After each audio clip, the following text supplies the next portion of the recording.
This video is brought to you by Squarespace. If there are two things I love with every square inch of my heart, they are A, a corseted, voluminous dress, and B, a pristine suit of full plate armor. The only issue with my multifaceted taste is that A is far easier to achieve in this society than B. How does one walk around in full suit plate armor? Well, folks, one of the ways that I see people do this is with casual chainmail. I mean, is it jewelry? Is it historical European armor from the 15th century? We don't know. All we know is that it looks good. So I've been wanting to make this video for a very long time. It's probably been on my to-make list for over a year now. And the one thing stopping me is that making chainmail by hand is a very, very time-consuming process. However, I have since educated myself on the weave that I'm going to try to use in this video, and that is the European 4-in-1 weave. And this one at least looks doable. Like, I can wrap my brain around it, and using this one, I should at least be able to make a small piece. Like, we're not talking full shirt, but maybe like Gorget territory. So the inspiration for what I want to do is very much this, and this. I have a nasty little habit of getting overly ambitious with every single one of these projects, so I'm trying to keep this one at least somewhat grounded. Something that has just this amount of real estate should be realistic for me to accomplish in this video. For my jump rings for this video, I purchased 16 gauge 7/16 rings since these are a little bit bigger. So the rings themselves should also cover a little bit more real estate and make it so I have to do a little bit less work here. As you can probably see here, since I also like this jewelry style of chainmail, but also kind of having drapey chains and rings hanging off of it. For my supplies, I also have some stainless steel chains that I'm going to use to drape off of this and make it a little bit more of like that wearable jewelry piece territory. Again, am I wearing armor or is it just a jewelry piece? It's just a jewelry piece, I swear. But I also do have +7 resistance on slashing damage. So at this point, I understand in theory how the weave I want to use goes together. I don't understand, on the other hand, how to make a cohesive clothing piece out of that. So before I do anything else, I needed to do a little bit of research. So I started out this adventure with some diligent research and note-taking. You can tell how serious I am because I'm wearing my glasses that do absolutely nothing. I found this European 4-in-1 tutorial from Lauren Does Cosplay to be particularly helpful, though I would be lying if I said it didn't immediately come for me. I really try to stress that it's not about talent, it is really about patience. This is not a hobby that you can bypass the sheer amount of time that goes into it. During my scholarly pursuits, it was made known to me that prepping my rings beforehand would make everything go a little bit faster, so I began by prepping 2 bowls of rings, one where all of the rings are twisted open, and another where the rings are butted tightly closed to avoid them snagging on my long Targaryen locks. The beginning of the project here is really just about trying to get comfortable with the technique, wrapping my brain around the weave to the point where I can do it consistently without messing up and not realizing that I messed up and having to go back and change it. And of course, that did happen before I was fully comfortable with this. First things first, I found that to work a lot faster, it was easiest to just assemble a bunch of 4-in-1s. That way I had a stock to pull from and I could assemble big sections all at once. This also allowed me to use these as a point of reference for how long a piece should be. One of my initial struggles in this project was even figuring out how to pattern out a chainmail garment. So with this, I could measure myself and see how long a section needed to be, and then I could line up an already assembled section of 4-in-1s knowing that I had the right length. This weave seems so simple in theory, and once you get the hang of it, it absolutely is. But there are a couple little details that I found that were helpful to know that I was doing it the correct way before I tackled massive sections to make sure that I didn't have to undo any of my previous work.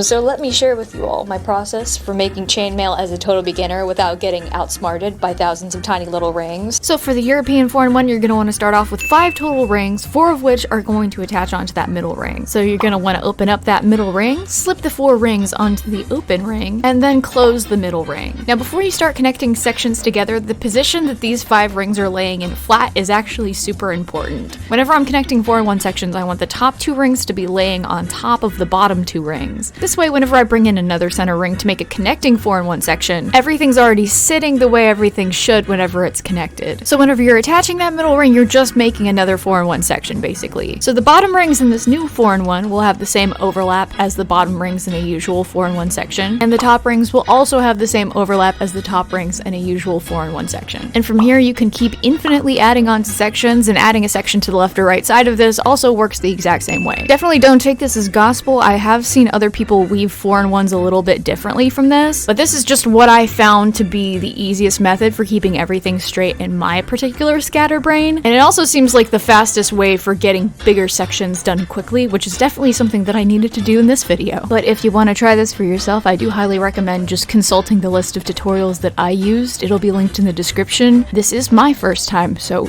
don't let me teach you how to do this. So the fun thing is, a lot of chainmail patterns are made out of squares. First of all, it's a lot easier to pattern that way, and second of all, it makes it easier for the chains to drape naturally off your body with the effects of gravity. So if you were making a sleeve, for example, you would basically just make a giant rectangle and then you'd loop it around and just finish it on the side with one seam. Same thing for like a shirt. You'd, in theory, just make a giant tube that's big enough for you to get over your head and shoulders. My point is that those pieces are simple stuff and you weave all of the chains in one direction. And I, of course, in classic Kira fashion, chose the one garment to make where like none of this is square. Because of the curvature of your neck, it's like the one thing where you kind of do have to add extensions and make it more of a circular pattern. And also, because of the way it's hanging off of you and it has, you know, the effects of gravity, you do have to take into account like the different directions that the chains are laying. It's a little bit more galaxy brained than I bargained for my first ever chainmail project, but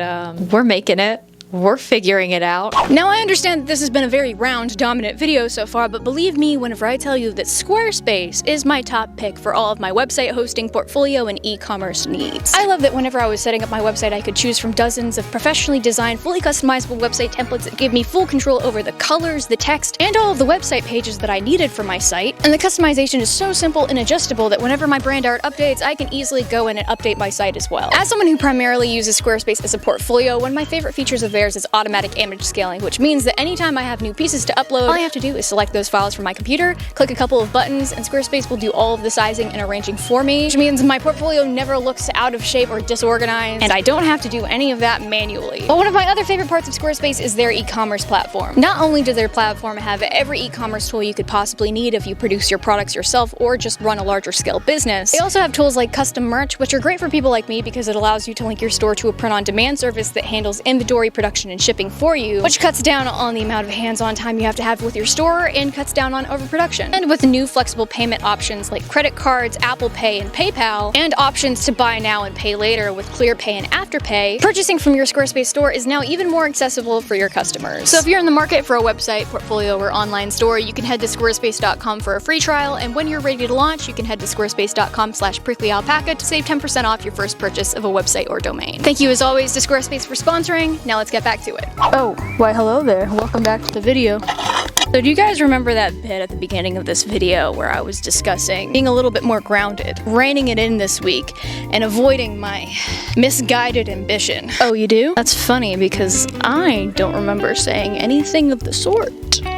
Alright, enough gaslighting. So after futzing around a lot and being generally indecisive about the design of the Gorget piece, I sort of decided to take a break from that and come back to it a little bit later, and instead got sidetracked by the idea of making a chainmail crop top and also maybe making some chainmail epaulets. Which, you know, definitely widens the scope of this video, but this video is about practice, and it's going to be a little bit easier to practice and learn on some pieces that have a little bit of a simplified shape and also take up a little bit more real estate. So first up, I started messing around with the chainmail crop top, and this one was pretty easy to do because again I just had to take measurements of different parts of my own body, and I could use those as a guide for generally how long each section had to be. The shapes were also mostly squared, although I did make the shape a little bit more pointed around the collar and at the bottom of the front part. For the collar part, I knew that I wanted a thick kind of turtleneck situation, and for this I think a different weave probably would have served me a little bit better, but unfortunately I only had the one size of ring, and for a lot of the other rings that would be better for this you need multiple sizes and gauges. So on the collar piece I kind of did a weird variation of a 4-in-1 that I sort of came up with on the spot. Not a real weave at all, I kind of just linked together some rings in a way that I think would strengthen the color a little bit since it would have so much weight and tension on it. It looks a little messy, but it's functional enough, so I decided to roll with it anyways. I also weaved a chain through the top line of rings so that the tension would be distributed a little bit more evenly. I should have just attached the chain with rings, but I was not thinking about it at the time. But again, again, this did the job, and I was able to fasten this around the back with just a heavy-duty jewelry clasp and a couple of larger gauge jump rings. And once it was attached to the rest of the crop top, it actually worked pretty well. I didn't know at first exactly how I wanted to attach this around the back, but I kind of did just finish out a lower back section and wrap it around. And then I fastened all of that with a really messy ribbon corseted back. This is definitely not ideally how I would do this, but the fun thing about chainmail is that you can kind of alter it pretty easily, so in the future I think I am going to go back and tweak this and change this. I also would have liked to trim the edges of this piece with some chains just to make it look a little bit cleaner, but again, probably an alteration that I'm going to make in the future. I now interrupt your viewing experience to bring you footage of my cat watching Drawfee and being very jealous of this long creature. You can just really see the envy in her eyes. Anyways, since the crop top didn't take me too terribly long, I also wanted to make some chainmail epaulets because once again Pinterest has ruined me. I used a similar technique for making these. I kind of measured my shoulder and then figured out a general drape that I wanted them to have. The shape of these once again is pretty square, but there is a slight triangular point at the end coming off of my shoulder, and then there is a line running up my shoulder that's going to attach these pieces onto the collar. So for the collar on this one, I used a very similar technique to the collar on the crop top, but I did try to make this a little bit more like creative and jewelry-like. I don't know how close I got to that. Again, this would have benefited so much from having a combination of different weaves, but a project for a different video. And whenever I attach on the epaulette pieces, everything sits on my shoulder a little bit like this. So since I am a dangly chains fiend, that is one of my motivations behind making this piece, I added a few cascading dangles coming off of the shoulders with just a couple of little jewelry clasps. That way I can take them on and off as desired. I knew that keeping these epaulets in place was going to be a little bit of an issue, so I also added a clasp to the back to make sure everything generally stays in place. And then finally, I couldn't help myself, so I also added some cascading dangles to the front of the piece, once again with little jewelry clasps so I can take them on and off. And I think this piece turned out super cute. It sits comfortably in the realm between high elven regalia and punk DIY, and I'm a big fan of that. Alright, so at this point I have finished the little epaulets piece. I have finished the crop top, so now it's time for me to circle all the way back to the little Gorget mantle piece that I was trying to make at the beginning of this video. Okay, so this is like mildly embarrassing, but I think for the Gorget piece,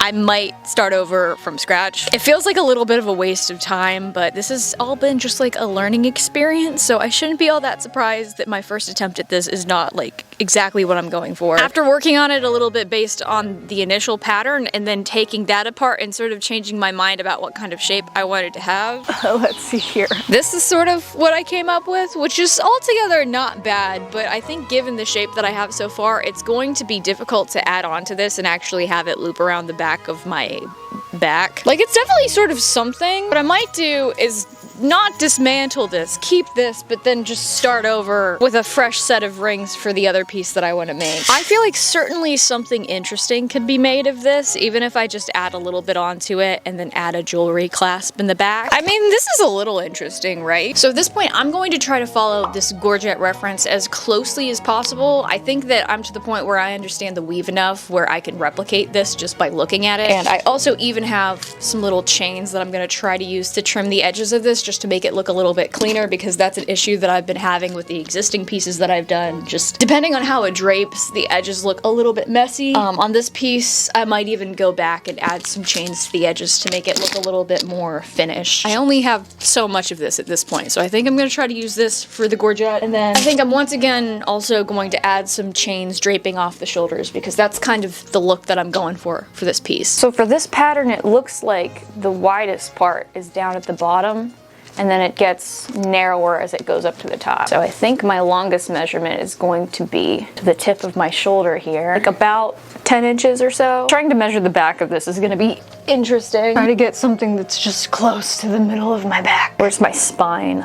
There it is. Does that look close? 13 inches. Let's do it. So I definitely went about this piece in a little bit more of an intentional way. I was a lot more careful with my construction. I was trying to keep pretty closely to the way everything was done in the reference photo. And I also actually kept track of what I was doing so that I can share the specifics with you all. So the general pattern is assembled in this pointed shape with the front closed and the back open so that you can get it on and off. The measurement from my sternum to shoulder at an angle was about 10 inches. So the first step was to assemble the bottom row for both the front and back. So if the bottom row is the longest, the general formula from here is for each row to get shorter as you go all the way up to the neck. So if this first section in the front had 9 4-in-1s, the next section is going to have 8, and then 7, and then 6, and so on. Whenever I was finished assembling the front and back individually and everything was looking pretty good, I then connected the front 2 pieces together by just using the usual 4-in-1 method. And this is where I ran into the issue of the back being a little bit too long, but since it's supposed to be somewhat open anyways, I just took a couple of rows off, and then I added a couple of the same fastenings that I've been using to the back to close everything up. So finally, to clean this piece up and make it really look finished, I did want to add some chains to the very bottom. These are the only chains that I had on hand, so I wanted to save these for the Gorget piece. So for the next several hours, I painstakingly, with little tiny jump rings, added these chains onto the top and bottom of the Gorget piece to trim everything up, and this process is precisely as tedious as it looks, but it also makes all the edges of the pieces look really nice, so it's kind of worth it. Finally, my drapey chain obsession is still in full force. It has not gone anywhere. So I once again added a few sections of chain onto the Gorget with some detachable clasps just to zhuzh everything up, make it a little bit fancier. I am a maximalist after all. And with pretty much just one afternoon of work, the Gorget is done.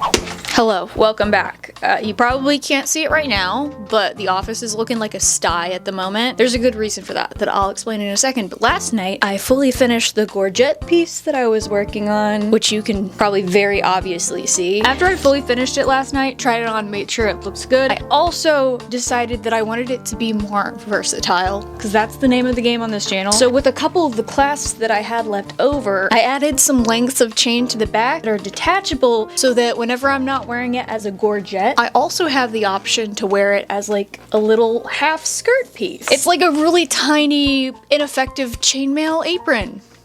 I don't know, I thought that it was kind of a cute idea. Also, the idea of adding little chains along the edge as trim to kind of clean it up and make it look better is incredible. I understand why people do it. It takes kind of forever, but it makes a piece look so much better. I want to do it with this top piece too, but I ran out of chain, so that'll be a task for another time. So I really wanted to do more chainmail pieces in this video because I simply can't be stopped. I have my heart set on the idea of making like a full-length chainmail skirt. Ever since I saw one, I'm like, oh, now that just sounds perfect. That makes all the sense in the world. But you know, that also has more real estate than all of the items that I've made in this video combined, probably. I think that's a project for another time. Comment below if you want to see that, because I want to make it. So with that, I finished all the chainmail pieces that I want to make in this video, so it's time for a little reveal. But after the reveal, I thought that we would do a little styling session to figure out how I might incorporate these very medieval, sort of elaborate pieces into somewhat everyday outfits. I need to brainstorm and figure out how I'm even gonna wear these in my small, rural, southern town, as if I don't get enough weird looks from the locals already. Let's have that reveal.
This first one is more of a casual Ren Fair outfit. I have actually worn a version of this to a Ren Fair in the past. I wouldn't put it past myself to wear something like this out just randomly, but it is pushing it a little bit. This outfit consists of the Gorget piece, a thrifted white nightgown, a corset that I made on top of all of that, a knit sweater draped around the waist along with that same chain belt. For the shoes, my big old black stompy boots, and of course the same chain vintage earrings that I was wearing in the reveal. I love these earrings so much. I really enjoyed this outfit formula. I've worn similar versions to this on the channel before, and I think it's giving the perfect amount of casual nightcore without making it like difficult to move in. An all white outfit is also a nice departure from my usual all black wardrobe, so in the heat, my body was definitely thanking me for that. I think the Gorget is such a nice addition to this. Definitely would wear again. The next outfit is a bit of a variation on the previous one. Still Gorget, still white nightgown, but in this one I have hair down, same chain belt, same boots, but styled a little bit differently. This time with a new nightgown that I thrifted over top of everything. It's like kind of a black lacy negligee. It's also way too long for me, but I hiked it up a little bit right under my bust and tried to make it more of an empire waistline. I also pulled the sleeves slightly off of my shoulders, and I really like the kind of soft maiden but also nightcore energy that this outfit has. I don't know, I'm a big fan. I think this outfit really suits me, although I do wish the nightgown was a little bit easier to walk in. This is another outfit that I think that chainmail pairs really well with. It's really bringing the masculine and feminine together, which is a big part of my personal style. Something else that I would wear again. Next, we have Bat Time, and this outfit is also not new at all to this channel. I'm a textbook outfit repeater because I'm practically a cartoon character. This time, I've styled the chain epaulets piece over my little black bodycon dress. Same boots, added a little thrifted corset on top of that. This time, I put my hair in little floofy pigtails to make sure that I am once again giving bat. And this time, I also added my little black teardrop vintage earrings. I feel like they just really go well with this outfit. Again, I've worn a variation of this many times before, and I will continue to do so, and I'm really excited to have chainmail to play with now. I might just retitle this video to proof that chainmail goes with every outfit, because it kind of just goes with every outfit. For this next outfit, we're sticking with the same chain epaulets, but this time the theme is giving Cherry Bomb by the Runaways. Again, I'm a cartoon character. My color palette is black, white, and red, so I definitely had to do something that's like more of a red-centric outfit, and I think this one is really cute. Again, here, like I said, we've got the same chain epaulets, but now red tank top, same chain belt, but on top of a red plaid skirt, and rounded off with my big old red stompy boots, my little black and red cathedral earrings, and some little space buns so that I feel like a hex girl. I do like this outfit. I do like feeling like a little cartoon character, but there is something about this outfit that doesn't quite feel like me. I feel like it needs to be a little spunkier or sportier or have a little bit more masculine energy mixed in to feel fully comfortable. Not to mention, I literally can't walk in these boots. I don't know, still cute. So speaking of spunk and sport, last up I decided to go all the way off the rails and try to style like a sporty outfit, but with chainmail. So since half my time is spent in like workout attire, why not? So for this outfit, I took a thrifted Nike sports bra and paired it with some high-waisted running shorts, the whitest tennis shoes that I have that I really never use, put my hair up in a ponytail, and slipped it into a Beijing 2008 Olympics hat that I borrowed from my brother for this. This is all, of course, perfectly complemented with the chainmail crop top that I made, and it's really strange how much I was feeling myself in this outfit. See, the fun thing about chainmail with workout gear is that it kind of doubles as a weight vest, so you're also getting a workout from wearing chainmail. It's really a brilliant idea whenever you think about it. Anyways, I really wanted to style another look with the crop top, but then it got dark, so I didn't. Hey, welcome to the end of the video. I forgot to film an outro yesterday, so I'm doing it now. But I hope you enjoyed my little adventure into making chainmail for the first time. I'm pretty happy with how everything came out, even though I probably would have liked to do a little bit more. But what else is new? If you do want to see me do more with chainmail in the future, that's definitely a follow-up video that I want to do. Maybe make like a skirt or a dress. Experiment with learning other weaves, because there's definitely some cool possibilities with that. Otherwise, thank you for watching till the end. But of course, the biggest thank you for all of my videos goes to my amazing patrons, and especially my executive producers. Rat Jams, Christia Kimtia Art, Call Me Ash, Blaze Ravenscar, Lunira, I Help, Faith, Mossy Raven, This Is a Great Channel, I'm not saying that name on the internet, ABW Makes, Sarah, Hopes and Crafts, Cribs and Moon 04, Izkavan, Awendu, Liana, Ermler Jean, Anubix, Breeza, Sony, Brian, Phoenix, Rose Draconi, Ira, Freedom and Gus Gus, Kat, Dodo, Zyle S, Agent.Sketchy, Thea Maya, Lovisa, Eloquent Silence, Megan Penland, Enozyne, India Gloom, Hypnos, Katie, Sweet Winter Garden, Gravity Drop, I Hang Out with Cats at Parties, and Bean the Bread.